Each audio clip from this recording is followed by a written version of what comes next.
Sebelumnya, pihak PT Pertamina Vel Pendopo telah memperbaiki saluran pipa gas yang bocor pada Selasa pagi. Namun di Rabu pagi kembali diketahui diduga bocor oleh warga. Jajaran PT Pertamina melalui pihak HSE atau pihak keselamatan safety langsung kembali mendatangi titik dugaan kembali bocornya saluran gas tersebut. Pihak PT Pertamina Vel Pendopo yang berada di lokasi kejadian menjelaskan, hasil dari pemeriksaan jajarannya di hadapan warga memastikan kebocoran yang terjadi kategori aman. Kalau gasnya belum terbaca gitu. Dari jarak itu kita belum, masalahnya alat tidak mungkin rusak.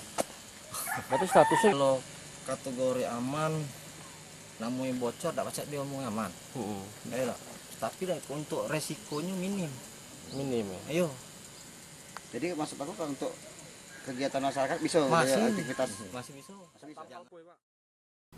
Sementara itu, Kepala Desa Maju Jaya Dedi Prayoga meminta kepada PT Pertamina untuk memperbaiki kerusakan pipa bocor tersebut.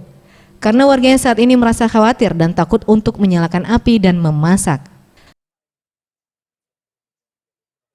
ini sudah aman, tapi kan kalau aman itu kan berarti warga ini kan masih ragu sekarang ini untuk saat ini kan katanya aman tapi masih mengeluarkan gas kan.